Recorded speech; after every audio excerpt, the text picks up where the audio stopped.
بہت عرصے پہلے یہاں نجف میں کسی کو اپنا بہت مال رکھوا کے گیا تھا، اپنے پیسے یہ وہ، کہ مجھے مشکل تھی، میں نے کہا امانت رکھ لو. وہ میرا مال اب دینے سے انکار کر رہا ہے، مجھے دے نہیں رہا. مگر وہ شخص آپ کے درس میں آتا ہے، جب آپ درس دیتے ہیں وہ آتا ہے. اس نے کہا ٹھیک ہے چلو میں کچھ کروں. درس دے دینا شروع کیا. کہا میں، وہ جو شخص تھا لکڑیاں بیچنے والا، عابد شخص تھا، کہتا ہے میں ایک دن رات کو سویا، میں نے خواب میں دیکھا روز محشر ہے، روز محشر مجھے پل صراط سے لے کے جا رہے ہیں. اچانک سے جہنم سے ایک شخص باہر آیا، یہودی تھا، اور کہا میرا وہ 1 درہم واپس کرو. میں نے کہا تمہارا درہم؟ کہتا ہاں، تم نے میرا 1 درہم دینا تھا جو نہیں دیا، مجھے واپس کرو. میں نے فرشتوں سے بولا اس کو ہٹاؤ. کہا نہیں، یہ دنیا کا معاملہ تھا، یہ دنیا میں طے کر کے آتے. میں نے اس کی بہت التماس کی، وہ مانا نہیں. اس نے کہا اگر یہ آگ میں دہکتا ہوا ہاتھ اب مجھے اپنے سینے پہ لگانے دو، میں جانے دوں گا. کہا اس نے وہ آگ بگولا انگلی کو میرے سینے میں لگایا، میرا سینہ جل گیا. اچانک سے میری آنکھ کھلی تو میں نے اپنے سینے پہ دیکھا سیاہ داغ تھا. 1 درہم تھا، میں دینا چاہتا تھا مگر دے نہیں پایا، رہ گیا، بھول گیا، غلطی ہو گئی. تو کہا اس دنیا میں 1 ذرہ بھی اگر کسی کا دینا ہوگا اس دنیا میں دینا پڑے گا. منہ سے نکلا ہوا جملہ اس کا جواب دینا پڑے گا، دینا پڑے گا، بہت ضروری. جوان ہے آپ عزیزان محترم، میں آپ کی خدمت میں ایک حدیث لے کر آیا ہوں کہ جس میں بہرحال امام فرماتے ہیں کہ 5 طرح کے دوستوں سے، 5 طرح کے دوستوں سے دور رہو. ایسے گروہ سے جو یہ صفات رکھتے ہوں، یعنی ایسے ہوں، ایٹریبیوٹس رکھتے ہوں، ان سے دوستی مت کرو. پہلا، امام سجاد علیہ الصلوۃ والسلام ارشاد فرماتے ہیں، اللہ صلی اللہ علیہ وسلم، امام کہتے ہیں کہ ایاک ومصاحبۃ القذاب فانہ بمنزلۃ السراب. امام فرماتے ہیں کہ جھوٹ بولنے والے کے ساتھ ہم نشینی سے، یعنی بیٹھنے سے پرہیز کرو. کیوں؟ کیونکہ وہ ہر چیز کو واقع کے خلاف بیان کرتا ہے. جھوٹ بولنے والا جو بھی واقعہ ہوا ہوتا ہے اس کو اپوزٹ بیان کرتا ہے. اس کے ساتھ بیٹھو نہیں، وہ ہر بات کو جھوٹ میں کرے گا. کوئی چیز ہوئی ہوگی اس کو غلط بیان کرے گا، کوئی چیز نہیں ہوئی بھی وہ تمہارے لیے بیان کرے گا. تو جھوٹے کے ساتھ بہت ضروری ہے. ہماری لائف میں جھوٹ امپورٹنس نہیں رکھتا. کیوں؟ کیونکہ ہمیں احساس نہیں ہے. آپ کو پتا ہے گناہ کبیرہ میں ہے جھوٹ، گناہ کبیرہ. جھوٹ بولنے والے کے منہ سے ایسی بو نکلتی ہے ملائکہ پریشان ہوتے ہیں. آسان نہیں. اور ہم تو مزے سے، کہاں ہو؟ ابھی گھر میں بیٹھا ہوا ہوں، بس رستے میں ہو، دیکھو دیکھو پہنچ رہا ہوں. ٹریفک تھا یار، بڑا بس تمہیں تو پتا ہے روڈ کراچی کے کیسے ہیں، گھر سے ہی نہیں نکلا آدمی، ٹریفک پہ ڈال دیا، روڈ پہ ڈال دیا. جھوٹ ہے، نارمل جھوٹ.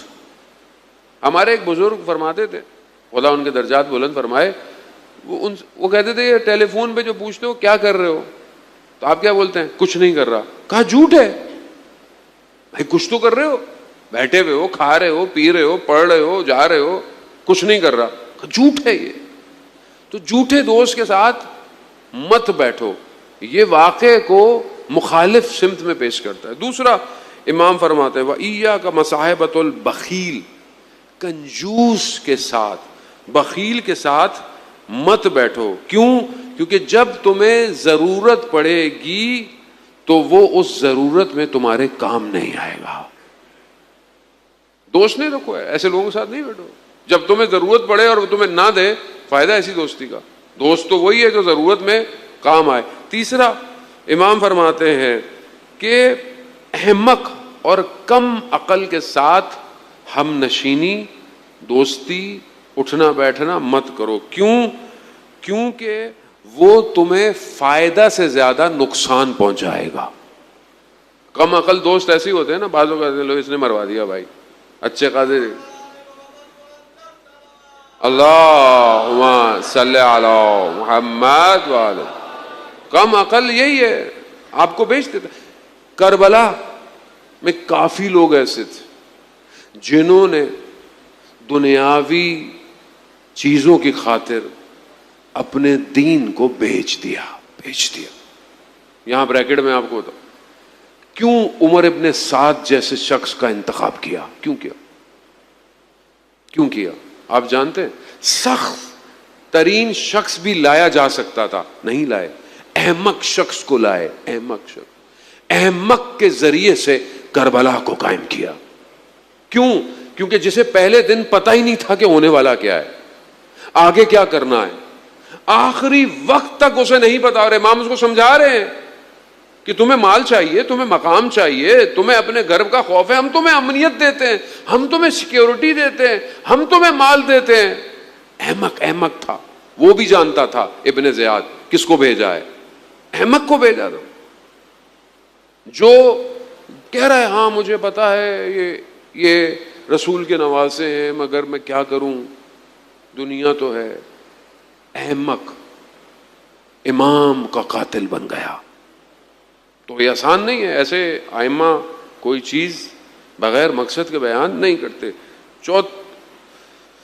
اس کے علاوہ آخری امام فرماتے ہیں کہ جو قطع رحم کرتا ہے, یعنی جو اپنے رشتہ داروں سے لا تعلق ہے, دوستوں سے لا تعلق ہے, نہیں ملتا ہے, ایسے شخص کے ساتھ مت بیٹھو. قرآن نے 4 یا 5 جگہوں پر ان پر لعنت کی ہوئی ہے. ہم نشینی ہے. A man is known by his company. انسان اپنی بیٹھک سے پہچانا جاتا ہے نا. کس کے ساتھ بیٹھ رہے ہیں آپ؟ اس کے اپوزٹ ہے دوسری حدیث ہے, وقت نہیں ہے بہرحال, کہ انسان اگر کامیاب ہونا چاہتا ہے تو علماء کے ساتھ بیٹھے, ایسی جگہوں پر بیٹھے جہاں اچھی بات ہوتی ہو, گفتگو ہوتی ہو. آپ امپورٹنٹ ہیں, آپ خود اپنے آپ کو قیمتی سمجھیں, آپ اپنے آپ کو ضائع نہ ہونے دیں. آپ کے دل میں محبت اہل بیت ہے, آپ کے دل میں ولایت علی ابن ابی طالب ہے, آپ کو اندازہ نہیں ہے. آپ تاریخ کی دوربین لگا کر دیکھیں آپ کی قیمت کیا ہے. مولا کائنات علی ابن ابی طالب علیہ الصلوۃ والسلام نے, اللہم صلی علی محمد وعلی محمد, مسجد کوفہ یا مسجد کوفہ ہے. شخص کہتا ہے میں بیمار تھا, جمعے کا وقت, اذان ہوئی, کافی دن سے مسجد نہیں جا پا رہا تھا, بخار تھا, کہہ رہا ہے بڑی درد کی کیفیت میں پھر بھی پہنچ گیا. مولا کائنات جمعے کا خطبہ دیا, نماز پڑھائی, بڑے درد میں بیٹھا تھا. امام میرے پاس سے گزرے, امام نے مجھے کہا مریض لگتے ہو, طبیعت؟ کہا مولا مگر کیا کروں, دل بہت چاہ رہا تھا آپ کو دیکھنے کے لیے. امام نے کہا کہ جن کا دل ہمارے لیے چاہتا ہے تو ہم بھی اس کے لیے فکر رکھتے ہیں. تو اس نے بولا مولا کیا یہ بات صرف ان کے لیے جو آپ کے سامنے؟ کہا نہیں, جو کہیں بھی رہتے ہوں اگر ہمارے لیے سوچتے ہیں, ہم سے محبت کرتے ہیں تو ہم بھی ان کی فکر رکھتے ہیں. کہا مولا کیا یہ اس زمانے کے لیے؟ کہا نہیں, یہ قیامت تک کے زمانے کے لیے ہے.